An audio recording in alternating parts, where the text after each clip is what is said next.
Good morning, or good afternoon, wherever you may be, or good evening, or good night. This is Jen at Jen's Arty Inclinations, a place to create, share, and play.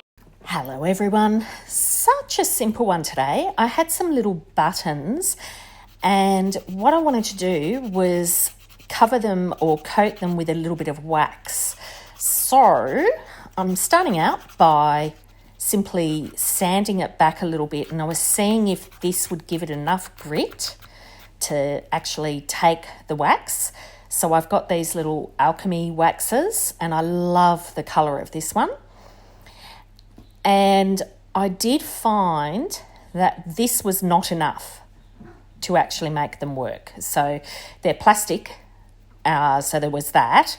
I'm trying to put the wax on with a tissue, but as you can see, it's really just rubbing off. So then I tried to spread a little bit out with my finger, and I saw that it still really didn't have enough grit still, even with just putting it straight on with my finger. So as you can see, it just sort of kept sliding off the button. So then I tried some gesso. So all I did was covered the buttons with just some basic white gesso. I mean, it could have been clear gesso, but that was just give it a bit more tooth so that I could use the wax on top of it. And I'm just using a pin to keep the holes clear. And I did that I only have 4 buttons, so I did it to each of the 4. And in some ways, that's kind of good, really, because that red, it gets rid of that red underneath that I didn't want, and the other ones were white. So that ended up working out quite well, and in the end I just used my fingers, but you really should use gloves, obviously, if you're doing this. So yeah, a bit of an experiment here that I thought I'd just turn on the camera while I was trying it out and see how it actually turned out. So that's why I'm bringing you along with me. So there you are. That's all 4 buttons now with the gesso on the top. Now this was the one I'd sanded back, and then I had some wax that I tissued off. So I just put a bit more extra gesso on the top of that one, just to make sure that it had a really nice thick coat on it. So then once I'd covered all 4, I just dried them off a little bit with my air dryer until they were nice and touch dry. Then I tried the wax again, and this worked out heaps better. You can see already it's not slipping around, it's actually staying on the button itself. As I say, I do not recommend doing this without gloves. It's very messy and it stays on your fingers, and I know it's not good for your skin at all, but that's what I did. The sacrifices I make. So making sure I'm getting around the edges as well. So once I'd done that first one, I then grabbed an old brush. This is just a regular old little kid's brush that I had lying around, and it's perfect for brushing on the wax. So that's the kitty cat in the background there. Sorry about that. So just lightly brushing the wax all around each of the 4 buttons.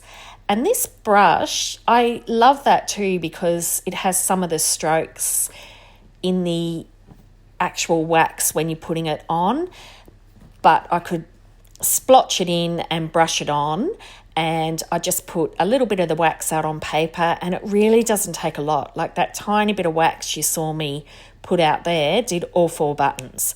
So I loved this, and you can really see the colour. You can see the colour is much truer in this. Now, when I'm putting it in, I'm also kind of swirling my brush around a little bit at times, because that just gets a little bit of the sheen that comes up from the actual wax. And yeah, it's another way just to alter your buttons that you've got, because oftentimes we end up with colours and things that we might not use, or different patterns that we might not use. So this is just another way to colour up your buttons and make them something a bit more personalised, a little bit more individual.